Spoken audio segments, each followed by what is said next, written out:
All right, let's start with you on the David Kampf bottom six signing at $2.4 million times four.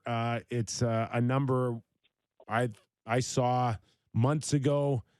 I'm not sure if the Leafs thought that they were going to bring him back as a third or fourth line centerman, depending on how Ryan O'Reilly played out. But this all but solidifies that Ryan O'Reilly won't be back if you're paying this type of money to Kampf, correct? It would appear that way, and that truly, that's too bad, because I think Ryan O'Reilly, and I know that's somebody that Tree really covets, and obviously I think he was a great fit, a great ad. And I still hope that one's not dead in the rocks. But when you look at the term, and Kamp's, he's a good player. But it's not something you leave the room drooling about on a team that has some areas they've got to fill up. And again, I get back to the point that I just don't understand. I know you mentioned, I didn't hear you talk about like a guy like Schenner, who, and I talked to him about this because he just loves his time in Toronto, right? And he obviously was a huge effective pickup. And, we talked a little about what Gio had to do, and it was obvious, like Gio had about $60 million in the bank when he was able to take a pay cut to come back to his hometown, right? Whereas Schenner's last 4 deals, I believe, have been anywhere between $750 and $850. So to have the kind of effect he had in the playoffs, you can't blame him for wanting a little bit more. I don't know how far term guys would go out, but certainly his cap hit should be better. But that's where I just didn't understand the signing at the timing of it when the dollars are so critical to restructuring this roster over the next few years, why a commitment was made to Connor Timmins. I don't know what it was. Is Bourne here today? I'm here, pal. Hey, Bourne, Timmins 1.4, wasn't it? 1.1 times 2 years. I'll check here. Whatever it was, he was deemed to be the 9th defenseman. Now I don't know, but if right now you're 1.1 short of being able to bring back Luke Schenn on this blue line, that's the kind of signing that just didn't make any sense. And no knocking, but at the timing of it, it just didn't have to happen either. He wasn't in their plans for the playoffs. He didn't play in the playoffs, and you clearly could see that Schenner was making the impact that you wanted at that time. So I just didn't understand the timing of putting any kind of draft monetary capital towards a player that you might need to, but he wasn't going anywhere. And now you've got guys that were effective pieces that might have to go elsewhere because that money's not available to use. I already see people being like, there's the Duboisites here who loved him, and now Treliving's here, and they're like, yeah, okay, too much money for David Kampf. Well, this sort of one-dimensional player. What would you say are the tendencies of Brad Treliving as a general manager? What is it he does, that fans can expect to see over his years of trying to build a team? Fearless.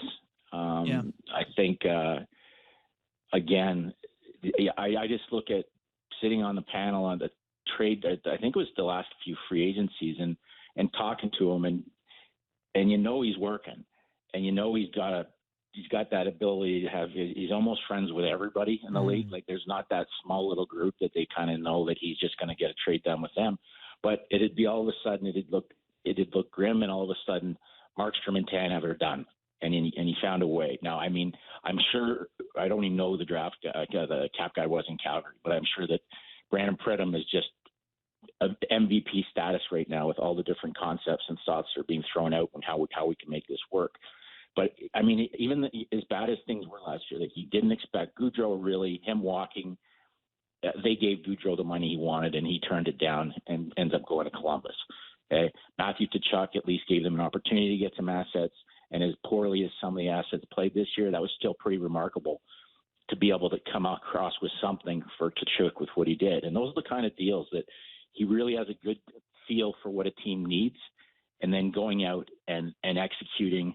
And having, obviously, you look at this team, they're not loaded with prospects coming up. You can try, and that's new for somebody too, because as a JM, you're coming in knowing everything you got in Calgary. Now you got to, familiarize yourself with, other than Knees, who's really going to help this team in the future and do I have the draft capital or depth to make a move? And and it's so important, guys. I looked at that trade yesterday, and again, obviously, I've got a huge affinity for Mark Yannetti and the LA Kings staff and the job that we did as a group. And, not only providing, the effective assets for Dean to make trades to win cups, but even to keep yourself out of a huge rebuild like Blakey's been able to do by the incredible job that they continue to do drafting. And there's not room for everybody. But I mean, when we needed to make our push, we gave up Shannon, Wayne Simmons, Braden Shannon, Wayne Simmons to get Mike Richards back. So you're getting back something exactly, as much as it kills a scout to give up the capital that you're giving up. And then you see yesterday or the day before, how they come up with the trade that a team's allowed to look at Kupari, Velarde, Iafallo, who are all very quality NHLers. And if Velarde ever breaks out, he's going to make them regret this one, because if he's got his head in the right spot, he's capable of scoring 60, 70 points a year. And Dubois comes back in as the pick. And I was surprised because down the middle, he's bounced around a little bit. They've obviously done their homework on his character, but it also bounces down. Who's their second line center now? The kid they got out of Montreal. He's been playing so exceptionally well there that he now drops down a slot. Yeah. And he's been excellent. So you've got incredible center line depth. The one that surprised me there is, again, you have capital to make moves, but Sean Durzi is. I love Sean Durzi. I mean, we included him in the Jake Muzzin trade, but he's very few in the back to that right shot D that can play a power play, probably best suited on a second power play. But he's got that throwback dirt to him. Like, he's not quite Radko Gudas, but he sticks you. He gets in every. He's one of those guys that you kind of covet. So I was pretty surprised that he was moved out. But it's a different look altogether. But when now you look at the Leaf roster, and sort of getting back to Treliving, he really likes grit, right? And it would surprise me if somewhere out of this, and I mean, he always had it. Big Snot was Zadorov in the back. He had Luch up front. He tried to breathe life into Nick Ritchie. He wants Tanev. You've got guys you want to be hard to play against. And it wouldn't surprise me. I mean, the name that I always come up with is, if Philadelphia is just continue to sell away, I'd be doing my darndest to figure out how to get Nick Delorier out of there, or even if Ryan Reeves is available, because I still believe over the course of a regular season, with all those skill that the Leafs have up front, they need something to deter them being taken on. And now if you lose Luke Schenn, you're getting even softer in that category, and you're not going to be able to look at a Mark Giordano or a Jake McCabe to be a guy that's going to police people from taking care of your star players. So it'll be interesting down the stretch. But long story short, he'll do anything to make a team better. He's very creative and not afraid to make the big trade, but there's always an element of toughness and grit that goes with his teams. And right now, I think that's part of looking at it, and it's quite early, what the Leafs are lacking. We're talking to Mike Futa, former NHL executive, Sportsnet hockey analyst. Earlier, we were also discussing Willie Nylander and where the fit is. And no question, with Pierre-Luc Dubois going on a long-term deal at $8.5 million, not to compare him to Pierre-Luc Dubois in any way, but can the Leafs now look at the same type of thing and say, we've got you slotted at this price, and this is how we make it work? Do you see that falling into place, and do you see Willie Nylander accepting that? Well, the last time they did that, he did it home. I don't think there's too many young players. I mean, he obviously says all the right things about wanting to be a Toronto Leaf, and clearly he was a very, very valuable piece last year. He was awesome. But you look at what Mitch gets, and look what Matthews will be getting, and I can just see his camp not looking for any type of discounts, and it's unfortunate because he's kind of got him in a place. Like, I always thought, looking at that situation, if there was one piece out of the core four that you were going to be like, obviously we talked before about my dream thought scenario with John Tavares, but obviously he's immovable. But a guy like Nylander, like from a hockey trade, I felt that a Lindholm, like if Lindholm was up against it, he gives the lead, and you're not getting O'Reilly. You get a legitimate stud second line center who plays hard in the playoffs. He's your typical Swede. You're looking at, and then if Willie's the piece you have to move out because he's going to expect to get $10 million, that's right. But if I'm Calgary, I'm terrified, because why is Willie going to, unless like LA is not making any of those moves unless they've got Dubois at 8.5. That's why it took so long to announce the trade. And Willie's kind of got him in a spot that if nobody's going to trade him unless accept a trade from a player like that, unless they know they've got him at a long-term number that he's going to be there and they're not going to get egg on their face because they gave up a huge piece to get a guy that's only going to be there one year and then go to the UFA market. So it'll be interesting because it's easy to come up with a trade, but it's not easy to say that the place that a player like a Nylander is going to land is going to accept a long-term contract situation and sign it so the trade makes sense. So it'll be funny, but I mean, I talked to Toffoli yesterday, and here's a guy that, it made it quite clear he wanted to stay in Calgary, and with everything going on with the changes, I mean, I know for a fact he was offered there was never even a number offered to him. It was just the term that they didn't want to go more than 2 years, and he wasn't coming off his best year of his life prepared to go that short on a deal that, where he clearly in a team that needs scoring. As much as he's getting a little bit older, he still was their leading scorer last year, and they have to move on from him. So it'll be really interesting what they do with the remaining RFAs there in a Backstrom situation or in a Lindholm situation. I'm hearing Lindholm has been offered somewhere in the range of $72 million to stay in Calgary. So at some point, it's going to be almost like that. We're going to not drastically, but we're definitely going to overpay you to keep you because it's not going to look good on an organization that basically had a general manager who was doing a great job and very popularly leave. And then they all said, okay, Daryl's just toxic. He's had a horrible year. If we don't get rid of Daryl, we're all going to leave. They get rid of Daryl, and now all the same guys have got, that was the reason, have found other reasons why they're considering not wanting to stay. So that's a tough one to get out of in a short period of time. But again, I know Toff's extremely happy that he's gone to a place where he's going to have great offensive guys around him, and hopefully he can put up some numbers to get himself a bigger payday. But when you look back at Calgary, where they're at and not really having incredible amounts of young assets to come up and fill in, you're going to have some tough decisions over the next 5 days. So what do you think, Brad Treliving walking into, he knows Calgary's guys. There's Elias Lindholm, who'd be a great player, for a team to get, or Backlund. Like, would he have a relationship with Conroy where he could make a trade for one of those guys? And before you even answer that, they would have to free up cap space for a big guy like that. Do you think he'll approach John Tavares and gauge his interest in leaving to see if they can free up some sort of space for something bigger? Well, I think because he's fresh, and that's a great point. I think because he's fresh, he's not going to offend anybody. Do you know what I mean? Like, it's worth an ask.